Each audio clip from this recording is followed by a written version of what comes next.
मेरे भाइयों, क्या आप लोग अपने मोबाइल इंटरनेट से काफी ज्यादा परेशान है? आप लोगों के पास वीआई का सिम है, एयरटेल का सिम है, जियो का सिम है या बीएसएनएल का सिम है। आप लोगों ने देखा होगा दिन में या रात में काफी ज्यादा प्रॉब्लम क्रिएट करता है। जब आप लोग मोबाइल पे इंटरनेट यूज करने जाते होंगे, चाहे गेमिंग करते होंगे, तो आप लोगों का इंटरनेट स्लो हो जाता होगा, हाई पिंग की प्रॉब्लम रहती होगी, या फिर कुछ डाउनलोड करने जाते होंगे 5 मिनट की फाइल को आप लोगों को 2-2 घंटे लग जाते हैं, या फिर ऑनलाइन कुछ देखने जाते होंगे तो बफरिंग करता होगा, या फिर आप लोग जब अपनी कॉल पे बात करते होंगे तो वहां पे भी काफी ज्यादा आप लोगों को दिक्कत का सामना करना पड़ता है। तो ऐसे में मेरे भाइयों, आज के वीडियो के अंदर मैं आप लोगों को बताने वाला हूं गजब की एपीएन सेटिंग बताऊंगा, जो आप लोगों को एयरटेल में भी वर्क करेगी, वीआई में भी वर्क करेगी, जियो में भी, बीएसएनएल में, सब में वर्क करने वाली है। और इस वीडियो को देखने के बाद ना आपको कोई भी और एपीएन सेटिंग देखने की जरूरत नहीं पड़ने वाली, इस बात की गारंटी देता हूं। स्पीड भी आप लोगों को लास्ट में मैं वीडियो के दिखाने वाला हूं, और एक और कमाल की चीज आपको वीडियो के एंड में बताने वाला हूं। तो वीडियो को शुरू से लेकर एंड तक पूरा देखना। वीडियो कहीं भी पसंद आती है तो वीडियो को कर देना एक लाइक, चैनल को कर देना सब्सक्राइब, बेल आइकन को ऑल पर कर देना। नीचे इंस्टाग्राम और टेलीग्राम का लिंक दिया है, वहां पे फॉलो कर लेना। तो चलिए आप वीडियो को स्टार्ट करते हैं। देखो मेरे भाइयों, मोबाइल की होम स्क्रीन पे मैं आ चुका हूं। आप लोगों को क्या करना होगा, मोबाइल की सेटिंग में चले जाना होगा। मोबाइल सेटिंग में मैं चले जाता हूं। यहाँ सेटिंग में जाने के बाद मोबाइल नेटवर्क पे चले जाना, सिम 1 में चले जाना, ठीक है। और सबसे पहली बात मेरे भाइयों, सिम 1 में डाल के रखना अपने सिम को, अगर आप लोग अपनी इंटरनेट की स्पीड को बढ़ाना चाहते हैं। इसके बाद मेरे भाइयों, यहाँ पे एक ऑप्शन मिल जाएगा एक्सेस पॉइंट नेम का, ठीक है। अब यहाँ पे टैप करोगे तो आपके सामने जो बाय डिफॉल्ट जियो अपनी तरफ से सेटिंग देता है वो बन के आ जाएगी।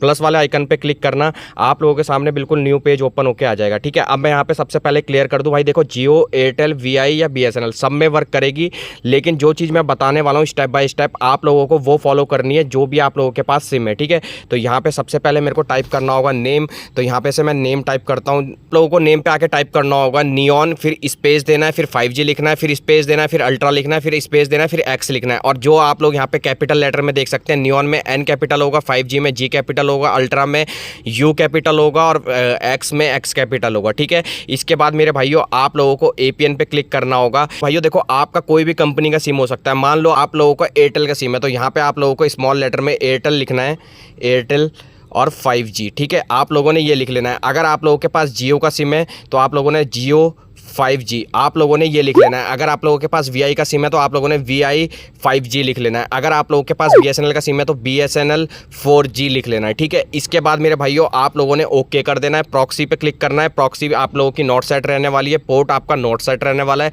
फिर यूज़र नेम पे आप लोगों को क्लिक करना होगा। पे क्लिक करके आप लोगों को यहाँ पे लिखना होगा,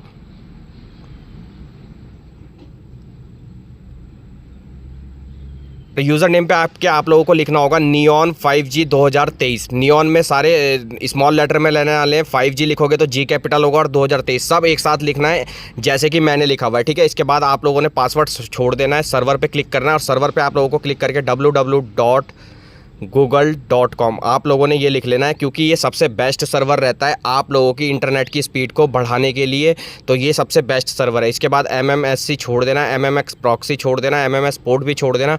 और यहाँ पे मोस्ट इंपॉर्टेंट सेटिंग आती है MCC और MNC, ये मत छेड़ना भाई। एरिया कोड होता है, आप लोग जिस भी स्टेट में रहते हो वहाँ का एरिया कोड होता है, तो ये मत छेड़ना, ठीक है। इसके बाद मेरे भाइयों, आप लोगों को ऑथेंटिकेशन टाइप का ऑप्शन मिलता है। यहाँ पे आपको 4 ऑप्शन देखने को मिल जाते हैं। सिर्फ आप लोगों ने PAP पैप वाले को सेलेक्ट कर लेना है। इसके बाद भाई नीचे आ जाता है एपीएन टाइप। अब आप लोगों के पास एयरटेल का सिम भी है, वीआई का सिम भी है, बीएसएनएल का सिम भी है। अब जिसमें ये एपीएन टाइप में जो चीज़ सेट है वही सेट रहने देना। मान लो डिफ़ॉल्ट लिखा है तो डिफ़ॉल्ट ही रहने देना, कुछ नहीं लिखा है तो कुछ नहीं रहने देना, ठीक है। इसके बाद मेरे भाइयों, आप लोगों को एपीएन प्रोटोकॉल मिल जाता है। इस पर आप लोगों को 3 ऑप्शन देखने को मिल जाते हैं। तो आप लोगों को IPv4/IPv6 पे आप लोगों को क्लिक कर देना होगा। इसके बाद मेरे भाइयों, एपीएन रोमिंग प्रोटोकॉल में भी आप लोगों ने सेम करना होगा, लास्ट वाला सेलेक्ट कर लेना होगा। इसके बाद मेरे भाइयों, यहाँ पे मोस्ट इंपॉर्टेंट सेटिंग आ जाती है BRR की। बात कर लेते हैं भाई BRR सेटिंग क्या क्या आप लोगों ने बनानी है। तो सबसे पहले आप लोगों को नॉट स्पेसिफाइड को अनटिक करना होगा, LT सेलेक्ट कर लेना होगा, HSPAP को सिलेक्ट कर लेना होगा, HSPA को सिलेक्ट कर लेना होगा, HSUPA को सिलेक्ट कर लेना होगा, HSDPA को सिलेक्ट कर लेना होगा, UMTS को, GPRS को, एज को। इसके बाद मेरे भाइयों, आपको EVDO/A को आपको सेलेक्ट कर लेना होगा, EVDO 0 को आप लोगों को सिलेक्ट कर लेना होगा। इसके बाद मेरे भाइयों, आप लोगों को ये इतनी सारी सेटिंग सेलेक्ट कर लेनी है, ठीक है। सेलेक्ट करने के बाद मेरे भाइयों, अगर आपके पास 4G मोबाइल और ये सारे सेलेक्ट नहीं होते तो आप लोगों को जो सेलेक्ट होते हैं उसे सेलेक्ट करके ओके कर लेना है। और अगर आपका सारे सेलेक्ट होने के बाद अगर आप लोगों का सिर्फ एक ही सेलेक्ट होता है, LT आप लोगों ने सेलेक्ट कर लेना, ठीक है। बैक करना है। बैक करने के बाद आप लोगों ने ये सेटिंग कर लेनी है सेव, ठीक है। आप लोग जैसे सेव करोगे आपकी सेटिंग बन के आ जाएगी। आप लोगों ने सिंपली क्या करना है मेरे भाइयों, ट्राई यहाँ पे से आप लोगों ने अपनी सेटिंग सेलेक्ट कर लेनी है। सेटिंग सेलेक्ट करने के बाद आप लोगों को इंटरनेट चला जाएगा। इंटरनेट जाने के बाद मेरे भाइयों कुछ सेकंड के लिए आप लोगों को बैक आ जाना। बैक आने के बाद सबसे पहले आप लोगों ने मोबाइल को कर देना स्विच ऑफ और स्विच ऑन, ठीक है। 1 मिनट बाद आप लोगों ने स्विच ऑन करना है। स्विच ऑन करने के बाद मेरे भाइयों आप लोगों ने सबसे पहले जाके अपनी स्पीड चेक करनी है, और स्पीड अगर आप लोगों की गजब की आती है तो नीचे कमेंट करके बताना आप लोग कौन से स्टेट से मेरा वीडियो देख रहे थे, आप लोगों को कितनी स्पीड मिली, कौन सा आप लोगों के पास डिवाइस है, नीचे कमेंट करके जरूर बताना मेरे भाइयों। तो चलिए मेरे भाइयों, मिलते हैं एक नए वीडियो के साथ, तब तक के लिए बाय बाय, जय हिंद, वंदे मातरम।